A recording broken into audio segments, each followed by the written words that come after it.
Assalamualaikum warahmatullahi wabarakatuh. Waalaikumsalam warahmatullahi wabarakatuh. Alhamdulillah rabbil alamin wal aqibatu lil muttaqin wala udwana illa 'alal zalimin. Asyhadu an la ilaha illallah wa asyhadu anna Muhammadan abduhu wa rasuluh. Allahumma sholli ala sayyidina Muhammadin bil qulubi wa dawaiha wa afiyatil abdani wa shifaiha wa nuril absari wa dhiyaiha wa ala alihi wa sahbihi ajmain, amma ba'du. Yang saya hormati teman-teman para wakil rektor, para dekan, direktur pasca, para kepala biro, ketua dan sekretaris, serta kapus LP2M, beserta seluruh jajarannya, para staf, dosen-dosen pembimbing yang saya hormati, ketua KKP, beserta seluruh KKNDR yang saya cintai. Pertama-tama, setelah kita memanjatkan puji syukur serta selawat kepada baginda Rasul, marilah kita bersama-sama saling berikhtiar bagaimana caranya ketakwaan kita kepada Yang Maha Kuasa semakin meningkat. Sekaligus juga kita berdoa mudah-mudahan dalam situasi wabah corona seperti yang sekarang sedang diderita oleh semua negara, termasuk negara kita Indonesia, kita semua bisa senantiasa terhindar dari terpapar COVID-19 ini. Tentu kita harus berikhtiar dengan cara baik secara lahir maupun secara batin. Lahir tentu kita ikuti seluruh protokol kesehatan dan kebijakan-kebijakan pemerintah, baik pusat maupun daerah. Tapi secara batin juga, apalagi kita PTKIN, tentu harus berikhtiar dengan pendekatan-pendekatan spiritual. Banyak berdoa, kemudian juga mendawamkan wudhu, kemudian juga banyak istighfar dan lain sebagainya. Saya kira ini kita sudah maklum semuanya. Selanjutnya, tentu saya memberikan apresiasi yang setinggi-tingginya kepada LP2M yang sudah berikhtiar sedemikian rupa melaksanakan berbagai macam kegiatan akademik yang khususnya dalam situasi COVID-19 terkait dengan kegiatan KKNDR ini.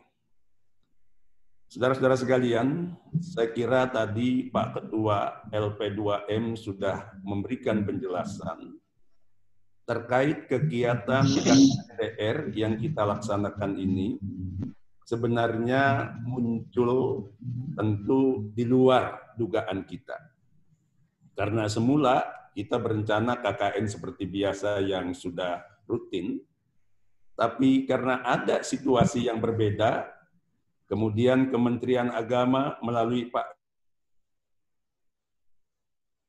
Dirjen Pendis dan Direktur Diktis mengeluarkan berbagai macam arahan terkait untuk kegiatan-kegiatan di Tabmas, khususnya KKNDR ini. Jadi oleh karena itu, saya berharap kepada kita semua untuk memahami bahwa KKNDR adalah kebijakan nasional dan hampir seluruh PTKI melaksanakannya. Setahu saya, Rektor Jogja pun hari ini sedang melakukan kegiatan yang sama seperti yang kita laksanakan sekarang ini. Soal KKNDR. Bahkan bukan cuma di PTKIN, di PTN pun setahu saya komunikasi dengan teman-teman di Universitas Padjadjaran, bahwa UNPAD pun menggunakan pendekatan KKN online seperti yang kita lakukan. Hanya nanti ramuan di dalamnya saja yang mungkin berbeda karena sesuai dengan kondisi perguruan tingginya. Jadi dengan kata lain, KKNDR adalah merupakan kebijakan bersama dan yang harus kita sama-sama laksanakan. Kepentingannya, tujuannya tidak ada lain. Tetap memberikan layanan kegiatan akademik kendati pun dalam situasi COVID-19. Karena kita berharap mahasiswa tidak boleh dirugikan karena ada situasi pandemi COVID-19, kemudian KKN kemudian harus diundurkan.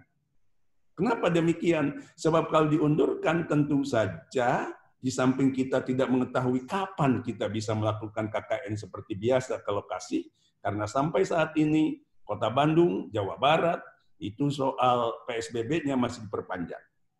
Nah, ini kita tidak tahu kapan selesainya. Kalaupun sudah nanti new normal diberlakukan atau adaptasi yang seperti dilakukan oleh Provinsi Jabar, belum tentu daerah-daerah akan bisa menerima kehadiran mahasiswa untuk KKN. Nah, atas dasar ini kita berharap layanan tetap kita lakukan, maka kita sepakat untuk kita lakukan KKNDR agar mahasiswa bisa selesai studi tepat waktu. Sehingga mahasiswa tidak dirugikan, yang kedua juga orang tua tidak direpotkan, dan yang ketiga juga institusi di mana saudara berada juga tidak dirusak karena persoalan lambat studi. Karena ketepatan studi mahasiswa cukup berkontribusi untuk nilai prodi di mana saudara berada. Semakin banyak yang tepat waktu studinya, maka tentu nilainya semakin besar untuk prodi di mana saudara berada. Jadi ini kepentingan bersama. Kepentingan mahasiswa harus studi tepat waktu, jangan terhambat karena KKN belum dilaksanakan. Kita tidak mungkin meluluskan mahasiswa kalau belum menempuh KKN, karena itu sudah merupakan regulasi yang harus kita lewati. Tinggal persoalannya saya titip kepada Ketua LP2M, Pak Warek 1, dan para pembimbing, jangan sampai memberikan beban KKNDR kepada mahasiswa yang kemudian mahasiswa kesulitan untuk mengimplementasikan. Jadi saya kira melalui proses sosialisasi nanti bisa dibahas terkait bagaimana caranya KKNDR ini betul-betul bisa dilaksanakan oleh mahasiswa dari rumah, kemudian mahasiswa tidak terbebani kesulitan karena memang tidak bisa dilakukan dari rumah. Jadi tinggal ini saja saya kira yang harus kita olah sedemikian rupa. Sehingga mahasiswa bisa melaksanakan KKNDR dengan baik, kemudian bisa berhasil dengan baik, sehingga juga bisa menyelesaikan studi dengan baik tepat waktu di kemudian hari ini. Jadi oleh karena itu, saudara-saudara sekalian, saya berharap semua kita memahami yang di mana kita berada adalah lembaga atau institusi negara yang semuanya harus merujuk pada regulasi. Dan kita tidak bisa keluar dari regulasi yang ada. Tadi Ketua LP2M menceritakan soal kuota. Setahu saya hari ini kita akan melakukan pertemuan, khususnya melalui Pak Warek-Warek ini, akan bertemu dengan vendor-vendor, baik itu Telkomsel maupun Indosat dan lainnya, yang memang sudah ada kontrak dengan kita, untuk membicarakan perihal bagaimana menindaklanjuti soal kuota ini. Karena seperti apa yang dikatakan oleh Pak Ketua LP2M, kita tidak pernah merencanakan anggaran untuk kuota, karena kita nggak menduga kejadian ini. Maka ketika ini terjadi, tentu kita harus lakukan revisi dan berbagai macam yang bisa kita lakukan sesuai dengan aturan yang ada. Bahkan aturan pun saya lihat ada yang memang belum sesuai dengan situasi COVID-19 ini. Karena memang di luar dugaan. Jadi oleh karena itu, saya berharap kepada semua pihak untuk sabar memahami kita peduli terhadap apa yang selama ini juga diungkapkan oleh baik itu dosen, mahasiswa, dan sebagainya. Kita peduli. Tapi kita terkendala karena ini institusi negara, ada regulasi yang harus kita taati. Termasuk juga soal UKT. Kita bukan berarti tidak care terhadap apa yang diteriakkan oleh mahasiswa soal UKT. Kita sadar bahkan sebelum mahasiswa berteriak, kalau saudara-saudara mau tahu, kita para rektor sudah berkumpul melalui Zoom untuk membicarakan. ketika kuliah ini kita berlakukan secara daring, pasti akan ada tuntutan-tuntutan. Salah satunya terkait soal kuota. Nah, akibatnya kemudian di pertemuan itu menyepakati bahwa forum rektor harus bersurat kepada Pak Menteri Agama terkait soal UKT ini. Oleh karenanya saya belum memberikan skema-skema. Kenapa? Karena kita tunggu sampai UKT yang baru itu terbit, UKT COVID-19 atau apa istilahnya saya nggak tahu. Itu yang penting ada UKT baru yang menjadi rujukan kita untuk melangkah.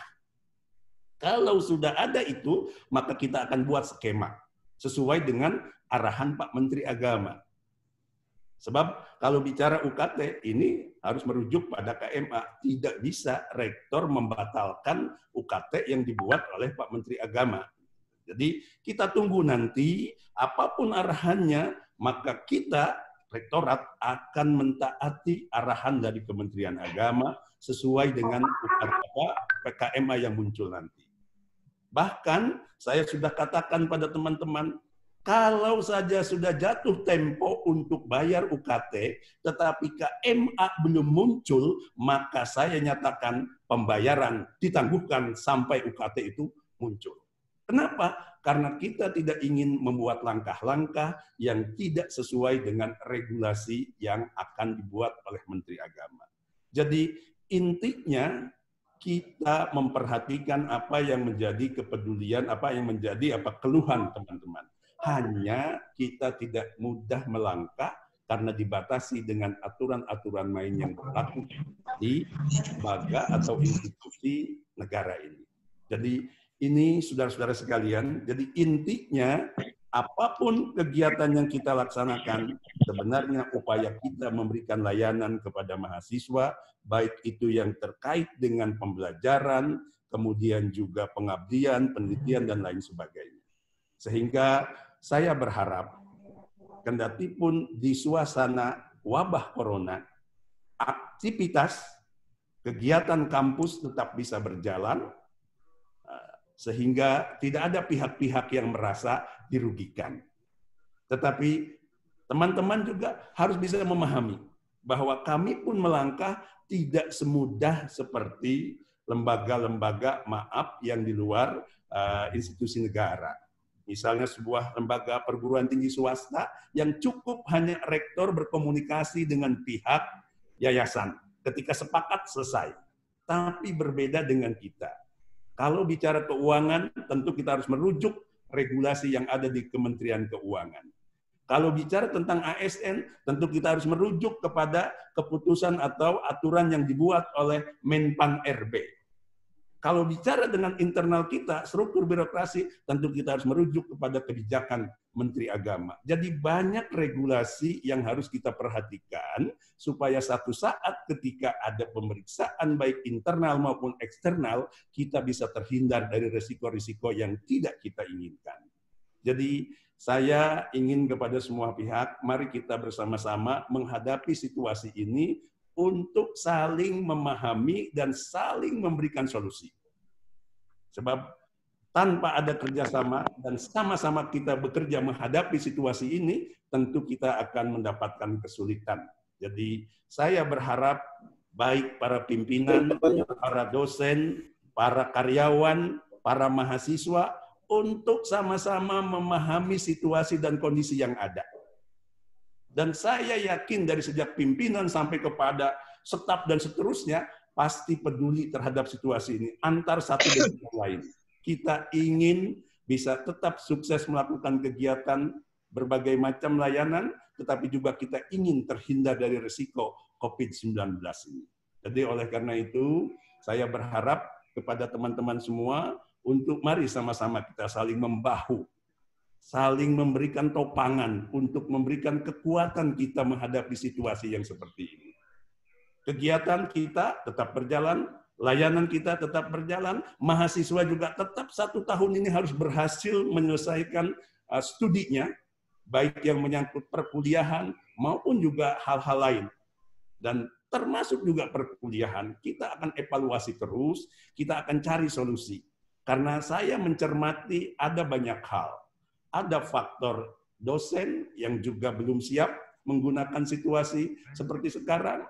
Ada juga faktor mahasiswa yang di mana beliau tinggal itu tidak mudah untuk mendapatkan sinyal. Ini semua menjadi pikiran kita. Karena itu muncul edaran dari rektor tempo hari, layani mahasiswa sesuai dengan keadaannya. Mereka yang bisa pakai Zoom, silahkan Zoom. Yang memang tidak bisa, mungkin bisa juga pakai WA. Kalau WA juga tidak, mungkin pakai SMS atau pakai apa saja. Intinya pembelajaran berjalan dan mahasiswa tidak dirugikan. Ini sebenarnya langkah-langkah kepedulian kita terhadap situasi yang ada. Jadi saya berharap sekali lagi kepada mahasiswa peserta KKN dan tentu melalui ketua KKP-nya ini untuk sama-sama kita sukseskan program ini sehingga tahapan kegiatan akademik kita ini bisa kita selesaikan. Dan selanjutnya nanti saudara bisa melakukan kegiatan-kegiatan berikutnya sesuai dengan regulasi yang dikeluarkan oleh Dirjen Pendis atau Direktur Diktis Kementerian Agama. Sehingga kita semuanya bisa bergerak sesuai dengan aturan yang ada dan kita bisa terselamatkan dari berbagai macam situasi yang ada. Saya kira ini sekali lagi saya ucapkan selamat kepada Ketua LP2M beserta sujajarannya dan juga selamat kepada teman-teman para ketua KKP dan peserta KKN sehingga saudara bisa melaksanakan ini dengan baik dan benar sehingga mudah-mudahan apa yang kita kerjakan bernilai untuk kita dan untuk umat kita, dan kita pun mendapatkan nilai di sisi Allah dengan pahala yang berlipat ganda. Oleh karenanya, dengan mengucapkan Bismillahirrahmanirrahim, secara resmi kegiatan sosialisasi KKNDR saya nyatakan dibuka. Bismillahirrahmanirrahim. Semoga Allah senantiasa meridhoi perjalanan. Bismillahirrahmanirrahim. Billahi taufiq wal hidayah. Wallahu muwaffiq ila aqwamit thoriq.